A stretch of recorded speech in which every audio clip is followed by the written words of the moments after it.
Hi humans, welcome back to another video. I hope you're all doing well. As you can see, the background has changed a little bit. It's because I traveled from Istanbul to Saudi Arabia. I'm gonna be spending a little bit of my summer here. And since it's summer, it means that I have successfully finished another year of university. I'm a third year student right now studying molecular biology and genetics, MBG for short. And it has been a long journey and a tough one. And I think it's time for me to talk about this roller coaster.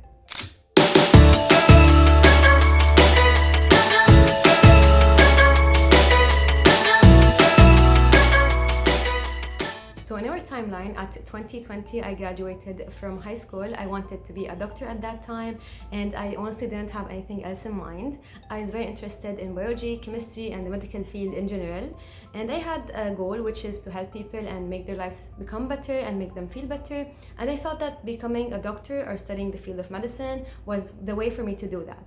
Unfortunately, I wasn't able to study medicine due to many reasons, but I'm gonna say one of them, which is medicine takes a lot of time to study. As far as I knew, it was 6+ years, and to be honest, I wasn't up for that, and neither was my family. So I decided to change my plan, and that was a roller coaster. Not having a backup plan, I felt so lost. I had so many options, and I had so many people telling me on how to choose my major, and I didn't know what to do. Some people were telling me to choose a major and how it's going to be in the future and how much money it's going to get me, while others were telling me to choose the major based on if I like it or not like it, is it my interest or not.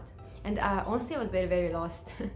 For some reason at that time, I decided to put all of the scientific and medical fields away, and I started to look at a different perspective. I started to look at the fields that needed creativity, art, and design. So fast forward to May 2020. It was my first day of university, and I majored in interior architecture. What?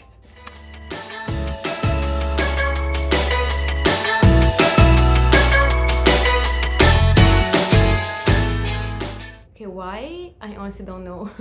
I was so lost. I had so much pressure, so much thoughts from everywhere, even from within me, and I was so lost. So I was like, okay, let me try this. Maybe I wasn't meant to be a doctor. Maybe, okay, this is the path that I have to go through, being an interior architect. I knew that every major I'm gonna choose, no matter what it is, it's gonna come with its difficulties. But the question is, are you gonna be able to be up for these difficulties, stress, and hard work? Unfortunately, for an interior architect, I wasn't up for any of that. I literally spent the first term crying each and every week, working so hard, so much. And at that time, I was thinking, no, I can do this. I can battle this. I'm up for this, you know? But every single day I would end up crying. I didn't like anything at all. The first few weeks were very hard, but then I was able to get used to everything, get used to the perspective of being an interior architect. How should I see things? From where should I bring my creativity and inspiration? I kind of understood that, which made it a little bit easier. I was a little bit doing good. I was doing fine actually, not that bad, but it wasn't me. I was always unhappy. I was always wondering if this is what I'm supposed to be doing, if this is the major that I want to be in. Every day I would go to my parents and tell them, I don't know if I'm doing the right thing. I don't know if I'm in the correct major. I would cry a lot, have so much sad times and mental breakdowns. And then I finished the first term. It went fine, and I was like, okay, I can handle the second term. I was able to finish the first one. I can handle the second one, definitely. And then I decided I'm gonna stay in this major. So everything from the first term started like this, and it kept going down. And then I was like, okay, medium. The second term came, and everything literally went like this. Literally like downhill, literally. Not even a hill. And it was so bad. I couldn't handle it. So I talked to my professor. It was one day before my midterm. I talked to her. I was like, listen, I'm gonna drop out. I can't handle this anymore, and I'm gonna drop out. So in May 2021, which is probably here, I dropped out of university.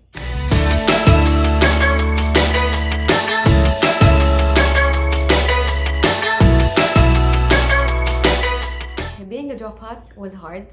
It was one of the most difficult decisions that I ever took in my life. It was very scary, because I always thought, okay, I'm not happy being an interior architect, but at the same time, I don't know what to do. If I chose to drop out, then I'm gonna be going back to the phase where I was very lost, not knowing what to do, not knowing what major should I choose. And I didn't like both options, not staying in where I am and not wanting to take a step, because both of them are gonna be scary. I was very lost. But some reason I decided, okay, I cannot handle this anymore. No matter what it is, what's gonna happen in the future, I cannot stay being an interior architect. That's not me. I'm not happy. I wanted to be a doctor. I still want to be a doctor. At least let me look at something related to the medical fields. And to be honest, I always had this feeling that maybe I failed a little bit because I couldn't handle the stress. If I just pushed myself a little bit further, I would have maybe stayed in the major. I always had these thoughts that I failed somehow. But now, like the future Batool, looking at her past, I definitely think this was the best decision that I ever took in my life, like dropping out. Thank God that I did that, to be honest. I texted the professor at night, my advisor. I told her I want to drop out. I don't know what I'm going to be doing in my future. I'm unsure about my major and I don't want to complete. Thank God my professors were very understanding. Also my family and my friends, they were all very supportive. But my professors were very, very good, to be honest. They told me that it's okay. They told me that it's okay and it's good that I was able to stop myself from completing this major when I knew that it wasn't me, it wasn't good for me, and when I knew that I wasn't happy, I was able to stop myself. So they kind of were proud, and I was happy that from the reactions that I got. So at the beginning I was definitely very happy, but then I started feeling lost again, started thinking, okay, what am I gonna do now? Again, these thoughts came back and I got depressed. So yeah, that's it for now. If you guys are interested in part 2, please leave a like, a comment, and if you guys subscribe, that would be great. I hope you enjoyed this video and wait for the next story time.